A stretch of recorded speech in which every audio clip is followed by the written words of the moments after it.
May ulam is sinigang baboy. Kausap ko yung mama ko. Ako sa kwento ng mama ko kasi pumunta sila sa may pinuntahan sila kasi makikiramay sila.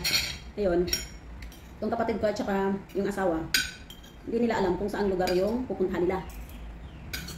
Itong mama ko din, sumama din, hindi rin niya alam. So ang nangyari, ang ending, umuwi na hindi nila napuntahan yung sadya nila.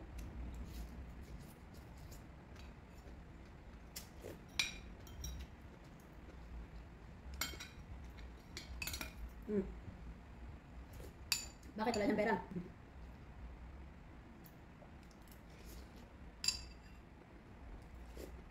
So nakarating talaga kayo sa Pulumulok.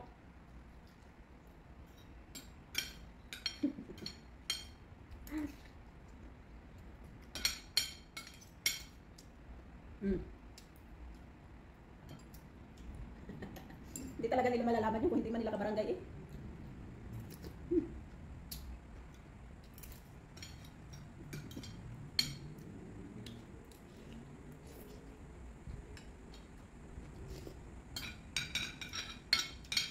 Bakit? Anong oras kayo malis dyan?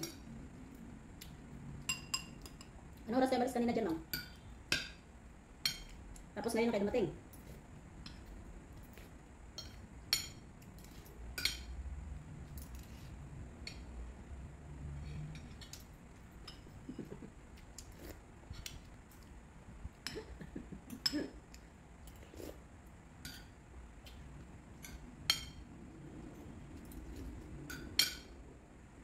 Very good.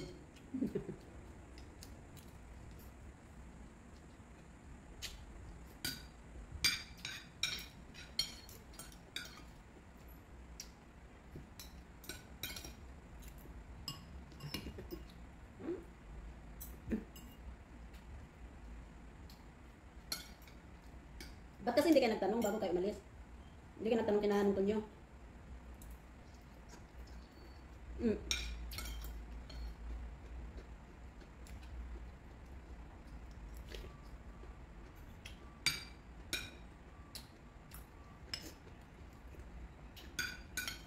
Sino bebe? Ba't ano ba nilang bebe yun? Ano ba nilang bebe? Bakit ano ba yun ng bebe si Narbing? Karbing?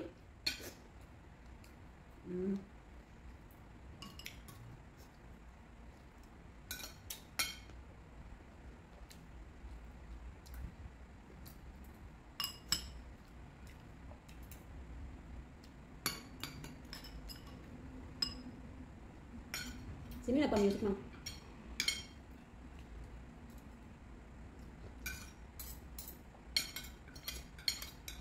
Nasaan si Roy Roy? Hindi umalis?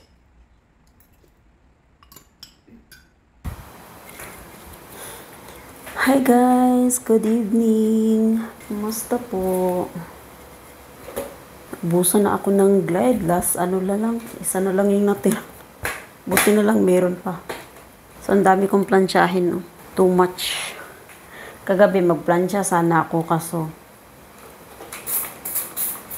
nabutan ako ng tamad. Kung hindi ko na kayang, magplansya, tigil ko na. So, bukas naman ulit. Hindi pa man din ako nakatulog ng tanghali. So, mabuti na lang hindi pa ako inaantok.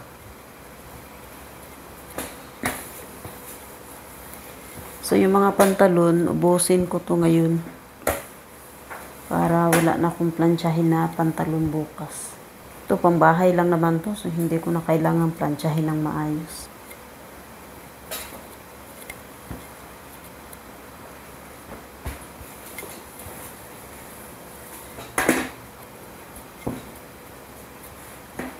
Yung mga ito, bagong laba ko to ngayon. So, natapos ko talaga yung ko kasi minsan kapag naglaba ako, hindi siya nauubos kasi minsan tinatamad ako. Kaya ang ginagawa ko ngayon, tinututukan ko talaga yung paglaba ko para Hindi ako abutan ng katamaran ko pa.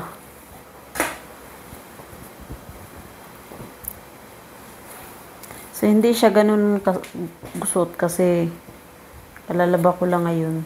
So, hindi ko na tinupi.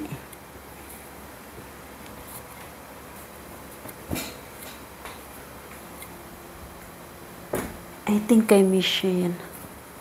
So, ito, pambahay to. Hindi ko to plansyahin.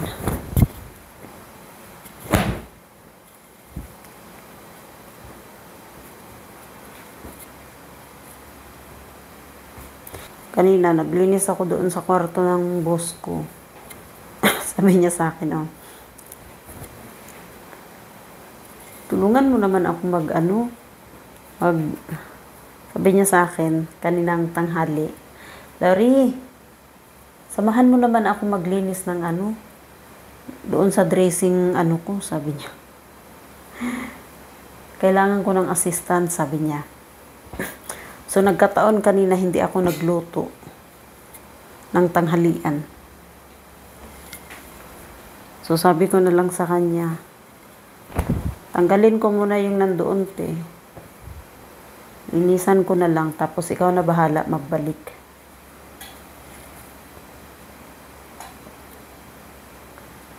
So, ang nangyari, ako din ang linis na lang. Tinuloy-tuloy ko na lang. Ang nangyari, ako na lang ang naglinis. Sino pa nga ba? Ano ka ba dito, Loray, ha? Reklamo ka pa, ha? Tapos, yung mga hindi ko pa binalik, siya na lahat nandoon pa. Bahala na siya kung siya na magbalik doon.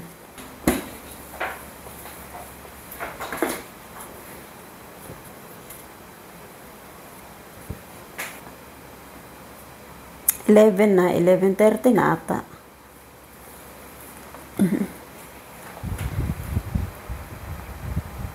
$11:10. Basa-basa pa pala tong ko.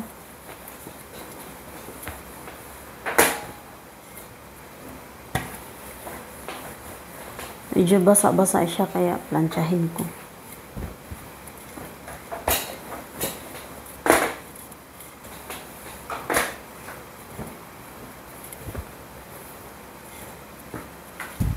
Basa pa pala.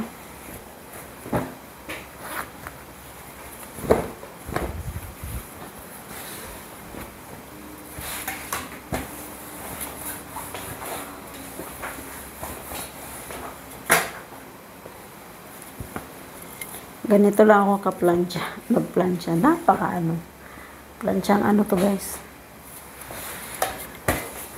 Kung sa exam pa, yung pagpaplansya kong ito, hindi siya pasado.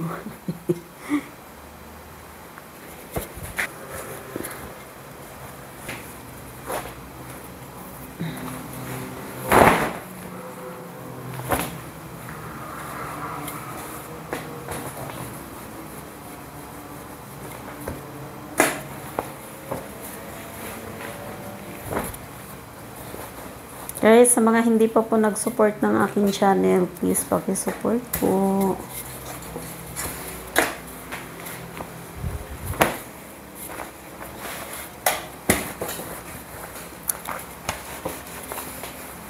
Itong pantalon na to, pantalon pa to sa boss kong babae. Tapos, inano ng alaga ko.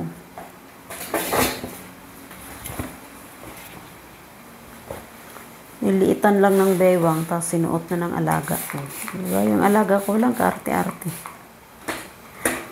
Yung mga damit ng boss ko nung babae, nung dalaga pa siya, suot niya pa ngayon. Kasi yung bewang ng kapatid ko ng alaga ko is, parang 24 lang ata. Ang liit ng bewang.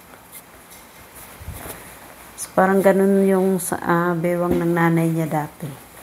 Nung dalaga pa. So, kaya nasusuot niya.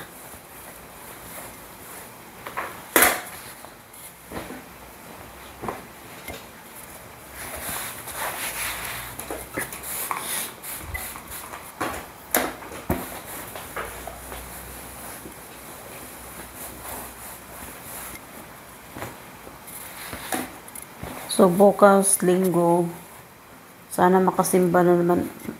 Sana makasimba na talaga ako ng buo talaga bukas kasi nung linggo, hindi ako nagsimba dito sa malapit dito sa amin. Pumunta kami doon sa ano, kasi yung kaibigan ko, habang nag-aantay ako ng tricycle, nakita ko siya na palabas ng gate, tama-tama, papunta din siya ng Balibago. Ang plano ko sana is pagkatapos kong magsimba, saka ako pupuntang Balibago. Ngayon, nagiya siya sa akin. So, nakapunta nga magkasabay nga kami pumuntang Balibago. So, sa Balibago na kami nagsimba, pero, ang nangyari, na-late na naman ako. Na-late ako ng simba. So, laging putol-putol yung simba ko.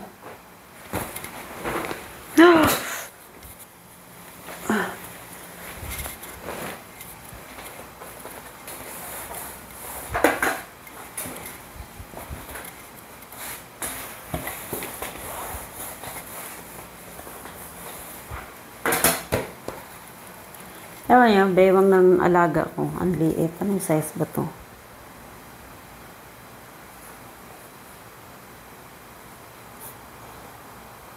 Hindi ko na mabasa. Grabe yung mata ko. Ang labo na talaga. Sa ka-cellphone ko to eh. Wala na talaga. Wala na akong mabasa na maliliit.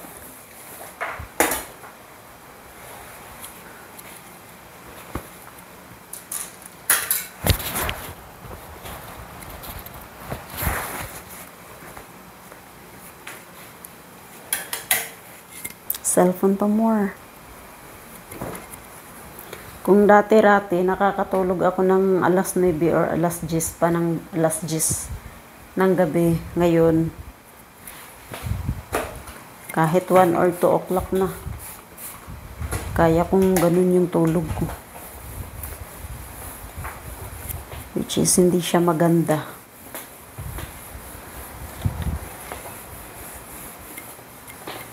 Kaya minsan lutang ako. Lutang si Loray.